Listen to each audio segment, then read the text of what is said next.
King Haakon VII of Norway was sound asleep in his royal palace when the explosions began at 4:15 a.m. on April 9, 1940. The 67-year-old monarch had gone to bed believing his country was safe behind its fortress of fjords and mountains. Norway had been neutral for over a century, they had stayed out of World War I completely. Their military leaders were so confident in their natural defenses that they had actually reduced military spending in 1939, even as war raged across Europe. But as the king was jolted awake by the sound of naval gunfire echoing across Oslo fjord, German warships were already steaming past the Oskarborg fortress that was supposed to protect the capital. At that exact moment, German paratroopers were landing at Fornebu Airport, just 8 miles from downtown Oslo. And in the government buildings across the city, Norwegian officials were about to receive the most shocking news in their nation's 900-year history. What none of these Norwegian leaders knew was that they had just become the victims of the most audacious military operation ever attempted. Hitler had ordered his forces to capture an entire country in a single day, not just occupy it, but completely decapitate its government and military command in less than 24 hours. The plan was so ambitious that even German generals thought it was impossible. But in the next few hours, Norwegian officials would watch in disbelief as their entire nation fell faster than any country in military history. But here's what makes this story truly incredible: the Norwegians actually had advance warning. British intelligence had detected German naval movements 3 days earlier. Norwegian coastal observers had spotted German warships approaching during the night. Even German radio operators had accidentally broadcast invasion orders in the clear, which Norwegian intelligence intercepted. Yet somehow, with all these warnings, Norwegian leaders were still caught completely off guard. How could an entire government be so unprepared for an invasion they knew was coming? The answer lies in a series of fatal miscalculations that began weeks before the first German soldier set foot on Norwegian soil. Norwegian Prime Minister Johan Nygaardsvold had convinced himself that Norway's neutrality would protect them. Why would Germany invade us, he had asked his cabinet just days earlier. We're no threat to anyone, and we supply them with iron ore. What Nygaardsvold didn't understand was that Norway's iron ore was exactly why Hitler wanted to invade them, not to trade for it, but to control it completely. This wasn't just about iron ore, though. Norway's strategic position gave Germany access to the North Atlantic, control over vital shipping lanes, and bases from which to threaten Britain. But Norwegian leaders, comfortable in their century of peace, couldn't imagine that their geography had suddenly become their greatest vulnerability instead of their greatest protection. They had spent decades building a national identity around neutrality and peaceful coexistence. The idea that this could make them a target rather than protect them was psychologically impossible for many Norwegian officials to accept. And here's the terrifying part: the Germans had been planning this operation for almost a year, studying every detail of Norwegian defenses, government procedures, and even individual Norwegian officials. German agents had been living in Norwegian cities, mapping every military installation, every government building, every possible escape route that Norwegian leaders might use. These agents posed as businessmen, tourists, and even refugees fleeing Nazi persecution. They frequented the same cafes as Norwegian military officers, dated Norwegian secretaries who worked in government offices, and slowly built a complete picture of Norway's vulnerabilities. This wasn't just an invasion, it was a surgical strike designed to paralyze an entire nation's leadership before they could even understand what was happening. German intelligence had created dossiers on hundreds of Norwegian officials, documenting their personalities, their decision-making patterns, even their personal relationships and vulnerabilities. They knew which Norwegian commanders would hesitate under pressure, which ones would act decisively, and which ones could be manipulated or deceived. The first sign that something was terribly wrong came at 1:30 a.m., when Norwegian coastal artillery spotted unidentified ships moving up Oslo fjord in complete darkness. Captain Andreas Vinden at the Oskarborg fortress peered through his binoculars at shapes moving through the pre-dawn gloom. The fog was thick that morning, rolling off the cold waters of the fjord in heavy banks that obscured everything more than a few hundred meters away. These weren't supposed to be German waters, but the ships were moving with the confidence of vessels that knew exactly where they were going. Vinden had served at Oskarborg for 15 years. He knew these waters better than anyone, and he knew that no Norwegian naval exercise was scheduled for that night. The ships moving through the darkness were maintaining perfect formation despite the fog and the narrow channel. That level of precision required either detailed knowledge of the fjord or extraordinary luck. Vinden had a terrible choice to make: fire on ships that might be Norwegian allies, or let potentially enemy vessels sail straight toward the capital. His subordinates were urging him to call Oslo for instructions, but Vinden knew that by the time he received orders, the ships would already be past his position. The fortress's guns were positioned to fire down the fjord toward the sea, not up toward Oslo. If these were enemy ships and he let them pass, there would be no second chance to stop them. But if he fired on friendly vessels, he could trigger an international incident or even kill Norwegian sailors. What Captain Vinden was looking at was the German heavy cruiser Blücher, leading a task force that included the pocket battleship Deutschland, the heavy cruiser Lutzow, and several destroyers. The Blücher was one of Germany's newest and most powerful warships, equipped with 8 8-inch guns, 12 4.1-inch guns, and advanced fire control systems. But the Blücher wasn't just any warship, it was carrying something that would shock the world. Hidden in its holds were over 1,000 German soldiers specifically trained for urban combat, along with Gestapo agents, SS officers, and the entire administrative apparatus needed to take control of a government. There were filing cabinets full of pre-printed documents to establish German civil authority, lists of Norwegian officials to be arrested or co-opted, and even German-Norwegian dictionaries for the occupation troops. This wasn't just an invasion force, it was a complete takeover kit, designed to decapitate Norwegian leadership in hours rather than weeks. The soldiers aboard the Blücher had been training for this mission for months. They had practiced urban assault tactics in mock-ups of Oslo's government district. They had memorized the layouts of key buildings, identified the fastest routes through the city, and rehearsed their roles in the occupation government. Some had even learned to speak Norwegian well enough to pass as locals in casual conversation. This was precision warfare taken to a level that the world had never seen before. But the Germans had made one crucial error in their planning. They assumed that Norwegian coastal defenses would be obsolete and ineffective. The Oskarborg fortress had been built in 1855 and armed with guns that were over 40 years old. German intelligence reports had dismissed it as a museum piece that posed no real threat to modern warships. The fortress's main weapons were three 280mm Krupp guns that had been manufactured in 1893. By modern military standards, these weapons were ancient relics from a bygone era. What they didn't know was that those old guns were operated by Norwegian artillerymen who knew every inch of the narrow fjord and had been training on those exact weapons for decades. Captain Vinden himself had fired those guns hundreds of times in training exercises. He knew their range, their accuracy, and most importantly, he knew the exact points in the fjord where an enemy ship would be most vulnerable. The narrow channel meant that ships had to pass within 1,800 meters of the fortress's guns, point-blank range for weapons designed to engage targets at much greater distances. At 4:21 a.m., Captain Vinden made the decision that would change everything. "Fire!" he shouted, and the ancient guns of Oskarborg roared to life. The sound was deafening, a thunderous boom that echoed off the fjord walls and shattered windows in buildings miles away. The first salvo struck the Blücher amidships, causing massive explosions as German ammunition stores detonated. The armor-piercing shells punched through the cruiser's hull and exploded deep inside the ship, rupturing fuel lines and setting off secondary explosions that tore through multiple decks. The second salvo hit the ship's engine room, and within minutes, the pride of the German Navy was listing heavily and beginning to sink. Over 1,000 German soldiers, including the entire command structure for occupying Oslo, were suddenly fighting for their lives in the icy waters of the fjord. The water temperature was barely above freezing, and men who made it off the ship alive had only minutes before hypothermia would claim them.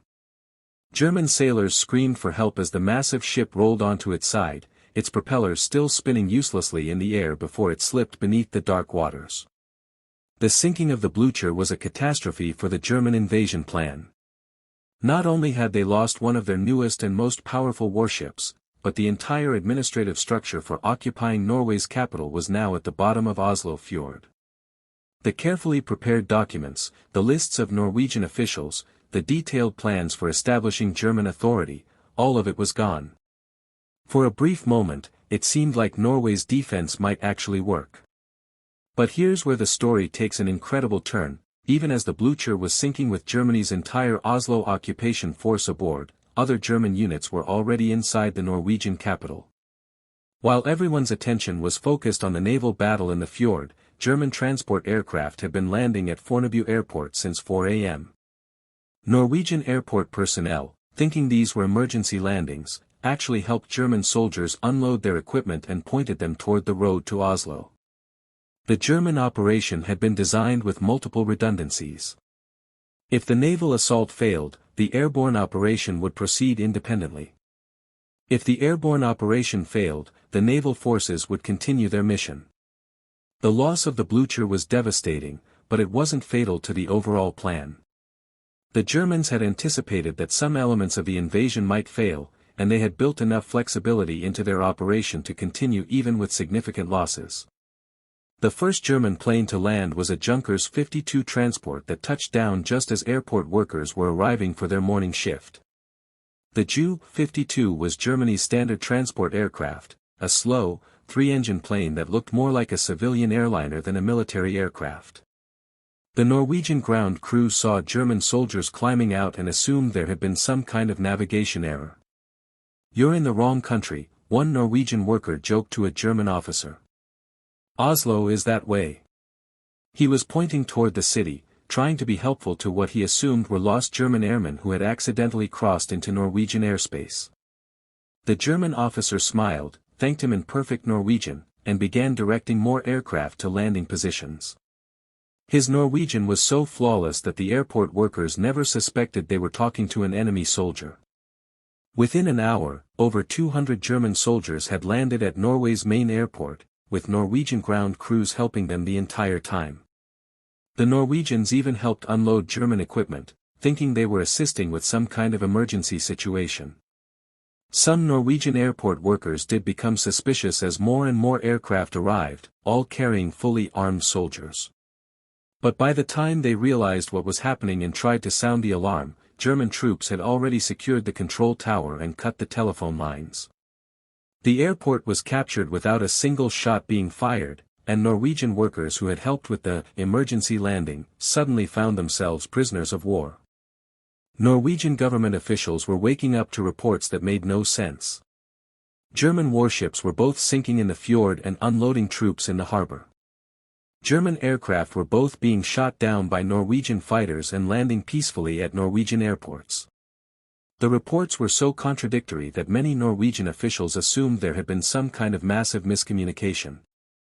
How could Germany be both attacking and not attacking at the same time? The confusion was exactly what the Germans had planned. Operation Weserübung wasn't just an invasion, it was a psychological warfare masterpiece designed to paralyze enemy decision-making through sheer bewilderment. While Norwegian leaders tried to figure out what was happening, German forces were already moving through Oslo's streets in captured Norwegian vehicles, wearing a mixture of German and captured Norwegian uniforms, speaking perfect Norwegian, and carrying forged Norwegian military orders. The psychological aspect of the invasion was perhaps its most innovative element. The Germans understood that in modern warfare, destroying an enemy's ability to make decisions was often more effective than destroying their military forces. If Norwegian commanders couldn't figure out what was happening, they couldn't organize an effective defense. And if they couldn't trust their own information sources, they would be paralyzed by indecision and paranoia. At 6:30 a.m., Norwegian Defense Minister Bergljot Ljungberg received a phone call that he initially thought was a prank. "German paratroopers have landed at Fornebu," his aide reported. "They're commandeering civilian vehicles and heading toward the city center." Ljungberg's first response was laughter. "That's impossible," he said. "Paratroopers can't capture a city. They're just light infantry without heavy weapons." Ljungberg's dismissal wasn't based on ignorance, it was based on conventional military wisdom that had been accepted for decades.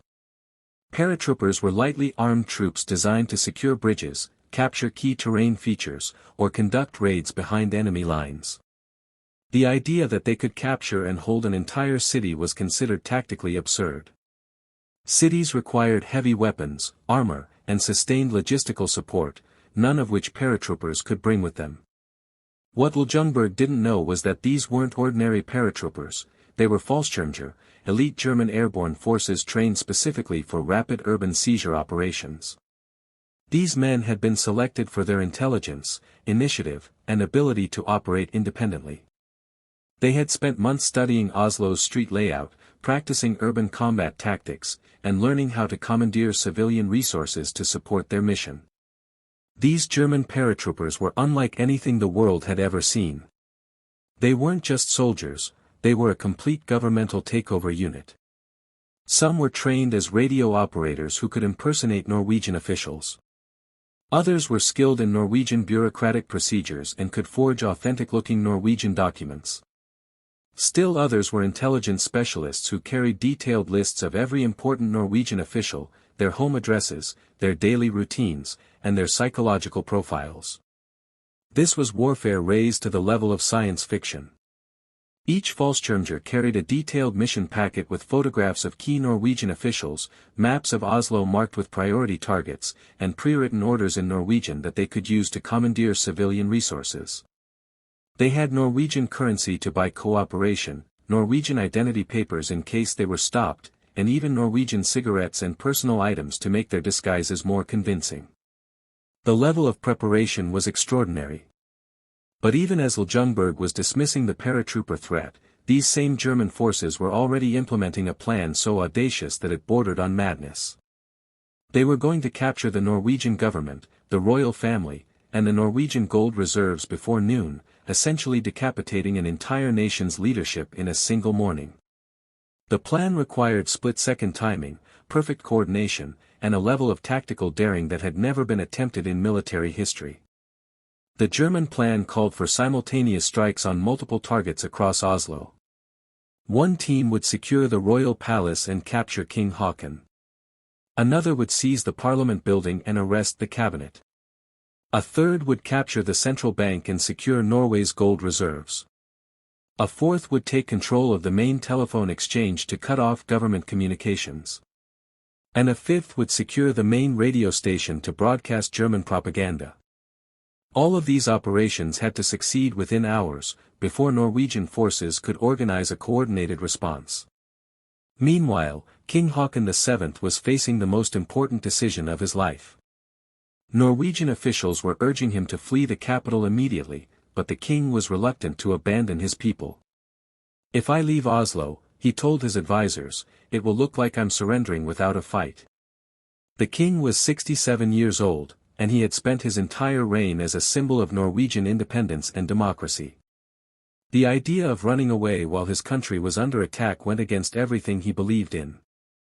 What the king didn't realize was that German special forces were already less than 2 miles from the royal palace, moving through Oslo's streets with a list of Norwegian VIPs to capture or eliminate. The race was on. Could the Norwegian government escape before the Germans could complete their lightning decapitation strike? German commanders had issued explicit orders that King Haakon was to be captured alive if possible. A captive king could be used to legitimize German rule, to order Norwegian forces to surrender, and to demoralize Norwegian resistance. The answer would determine not just Norway's fate, but something far more important that the world didn't know about yet. Hidden in the mountains outside Oslo was Norway's massive stockpile of heavy water, a crucial component for atomic weapons research. The Vemork heavy water plant in Rjukan was producing the only significant quantities of heavy water in the world. If the Germans captured the Norwegian government quickly enough, they would also gain control of the materials that could give them nuclear weapons years ahead of the Allies. The stakes couldn't have been higher, and the Norwegians had no idea what they were really fighting for. At 7:15 a.m., as German forces closed in on the government district, Norwegian officials were still debating whether this was a real invasion or some kind of elaborate misunderstanding. The speed and audacity of the German operation was so far beyond their experience that many simply couldn't accept what was happening. Norwegian General Christian Lok actually sent messages to German forces asking if there had been some kind of mistake and whether the situation could be resolved through negotiation. General Lok was 68 years old and had served in the Norwegian military for over 40 years. He had been appointed commander-in-chief based on seniority and political connections rather than military capability. His experience was entirely based on peacetime garrison duties and ceremonial functions. The idea of actually commanding troops in combat was something he had never seriously prepared for. His request for negotiation wasn't cowardice, it was genuine confusion about whether this could all be some terrible misunderstanding. The Germans' response was swift and devastating. By 8 a.m., German soldiers had surrounded every major government building in Oslo. Norwegian officials found themselves trapped in their own offices as German troops established checkpoints on every major street. But the real shock was still to come, because the Germans weren't just occupying buildings, they were implementing a complete governmental takeover using captured Norwegian communications equipment to issue fake orders in Norwegian officials' names. This is where the story becomes almost unbelievable. German intelligence had spent months preparing for this moment, creating detailed dossiers on every Norwegian official, mapping every government procedure, and even training German officers to impersonate specific Norwegian commanders. As Norwegian officials tried to coordinate resistance, they discovered that many of the Norwegian orders they were receiving were actually coming from German officers using captured radio equipment and speaking perfect Norwegian. The Germans had even studied the personal communication styles of individual Norwegian commanders. They knew which officers were formal and which were casual, which ones used military jargon and which ones spoke plainly, even which ones had distinctive verbal habits or regional accents.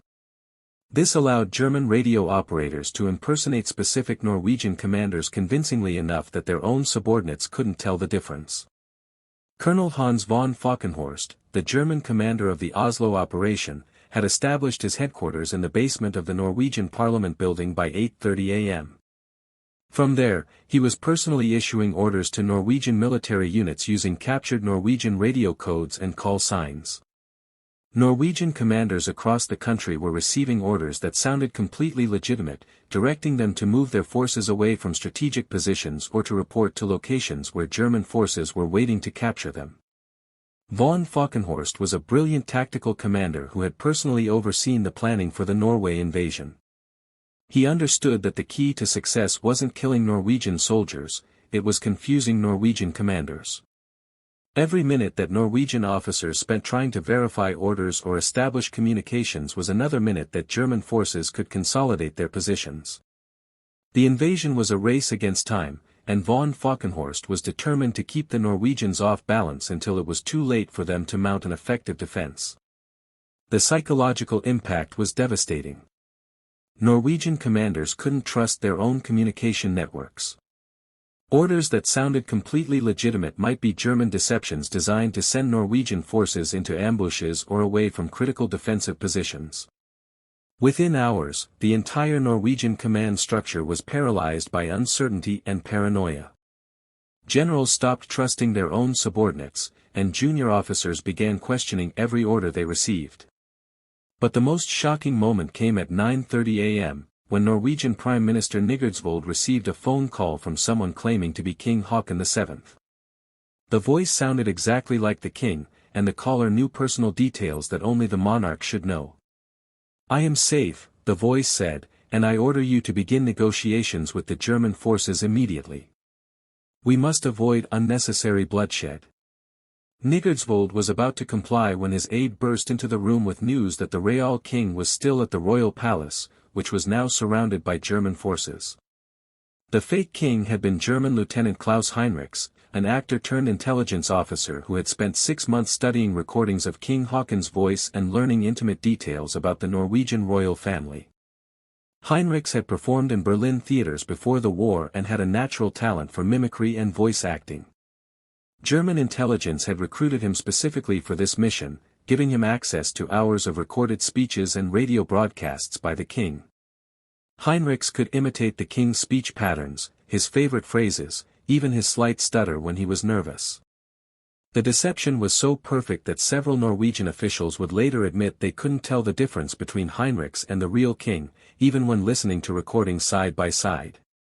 The Germans had even provided Heinrichs with details about recent private conversations the king had with his advisors, information obtained through German agents working as servants in the royal palace.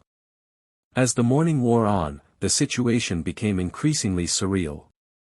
Norwegian soldiers were surrendering to what they thought were other Norwegian soldiers, only to discover they had been captured by Germans. Norwegian officials were following orders from commanders who turned out to be German officers.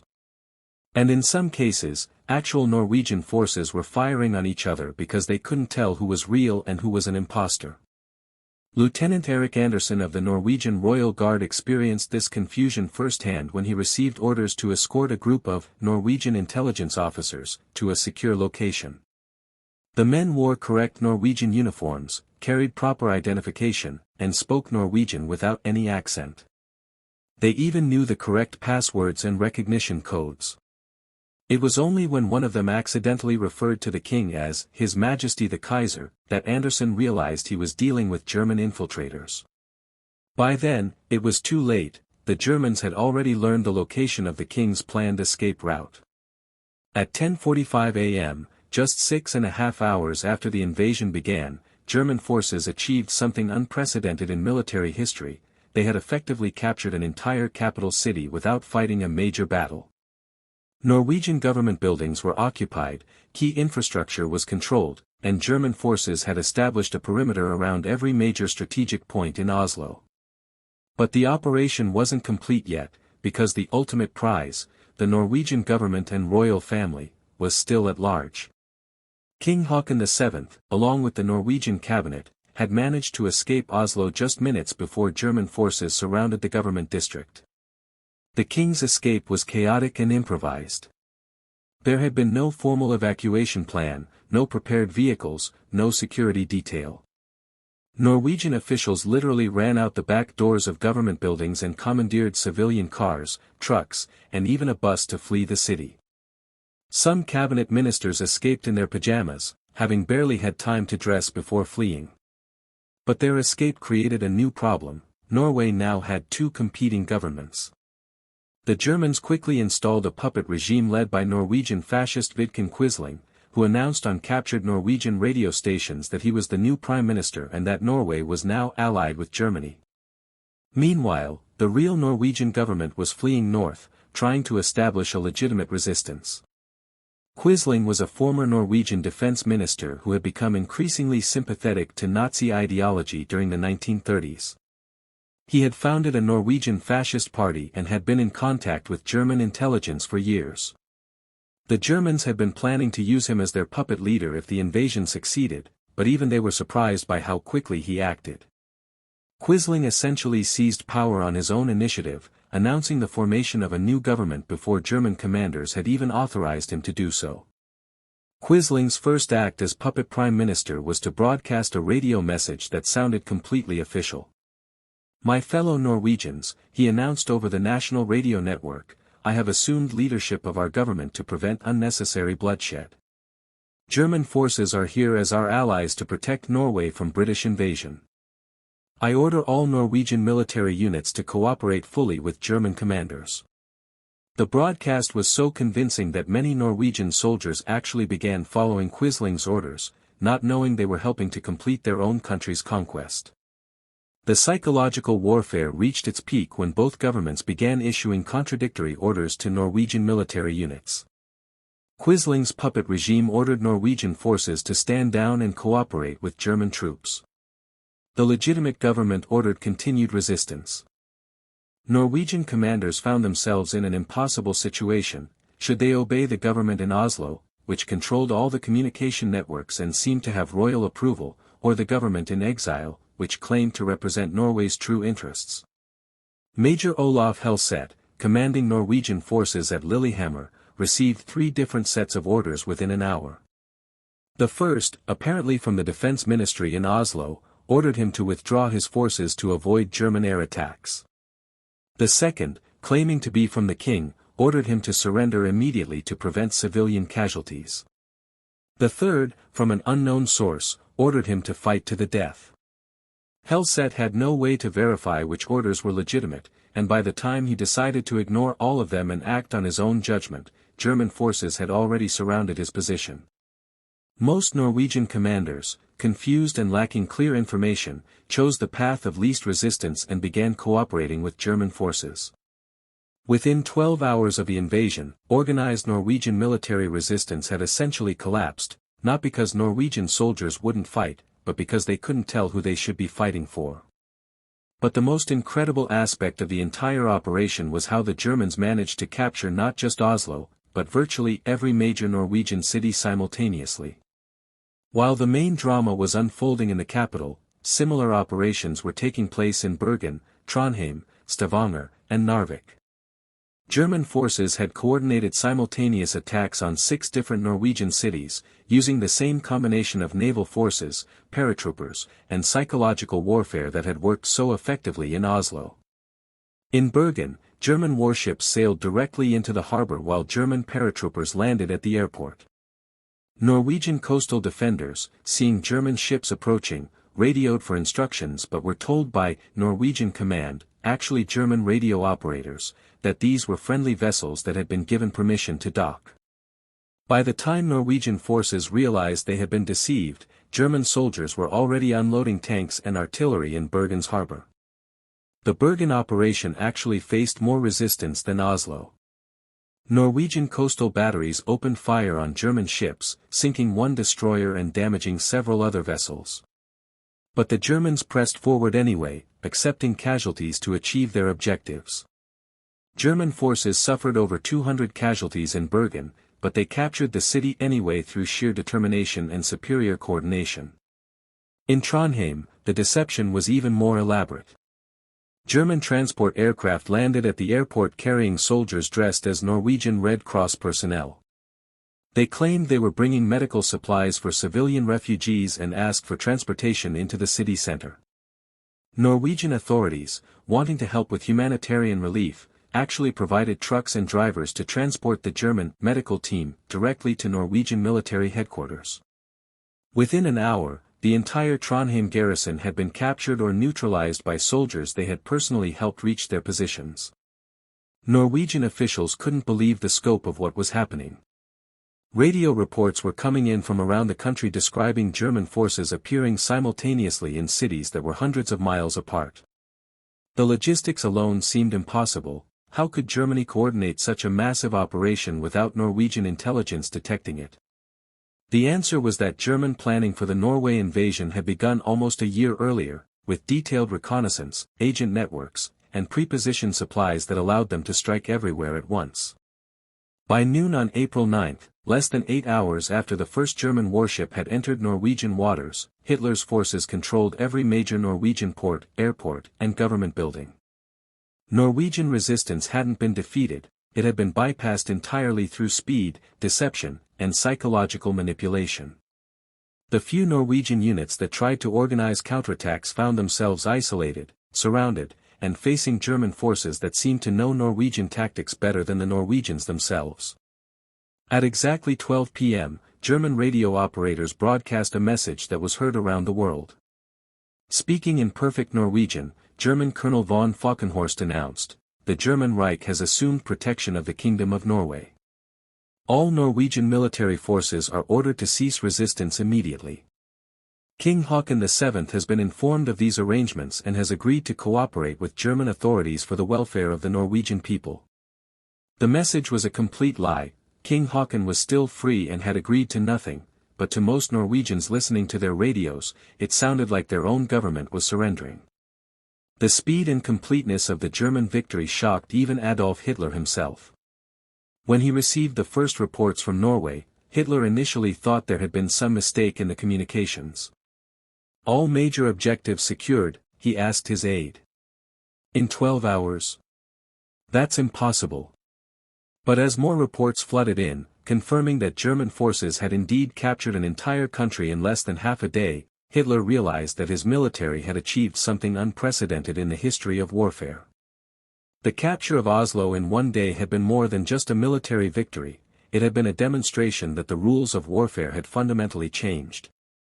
Traditional concepts like defensive lines, strategic reserves, and communication networks had become obsolete in the face of coordinated surprise attacks using air power, psychological warfare, and infiltration tactics. Every military leader in Europe suddenly realized that their own countries might be just as vulnerable as Norway had been. But perhaps the most shocking realization for Norwegian leaders was how completely they had been outmaneuvered by an enemy they had never taken seriously. These weren't the slow-moving armies of World War I that took months to achieve decisive results. This was warfare at the speed of modern technology, conducted by soldiers who understood that victory belonged to whoever could think and move faster than their opponents. For King Haakon VII and the Norwegian government officials who had managed to escape the initial assault, the experience was traumatic beyond description. They had gone to bed as the leaders of a sovereign nation and woken up as refugees in their own country. The speed of their downfall was so complete that many initially refused to believe it was real. Some Norwegian officials continued to issue orders and make plans as if they still controlled their country, unable to accept that their entire government had been swept away in a single morning. The most tragic aspect of the Norwegian collapse was how many Norwegian soldiers and civilians wanted to fight but were prevented from doing so by the confusion and administrative paralysis that German psychological warfare had created. Norwegian military units that could have mounted effective resistance spent crucial hours trying to verify orders, confirm identities, and establish communication with higher command. By the time they realized what was happening, German forces had already consolidated their positions and made organized resistance nearly impossible. Captain Knut Haakon of the Norwegian army would later describe the feeling: it was like trying to fight a ghost. Every time we thought we knew where the Germans were, they turned out to be somewhere else. Every time we received orders, we couldn't tell if they were real or fake. By the time we figured out what was happening, the war was already over. This sentiment was shared by thousands of Norwegian servicemen who found themselves spectators to their own country's conquest. As the sun set on April 9, 1940, the impossible had become reality. In exactly 24 hours, Adolf Hitler's forces had captured Norway, the first country in history to fall to a coordinated air-sea-land invasion executed at lightning speed. Norwegian leaders who had believed their country was protected by geography, neutrality, and international law had learned that in the modern world, distance meant nothing, neutrality was irrelevant, and international law was only as strong as the forces available to enforce it. The Norwegian government in exile would continue to fight from Britain, and Norwegian resistance would eventually play a crucial role in defeating Nazi Germany. But the damage to Norwegian confidence and the shock to the international community was irreversible. A new form of warfare had been born, and the world would never be the same. The day that Norwegian leaders couldn't believe Hitler had captured Oslo in just 24 hours became the day that changed the nature of war forever.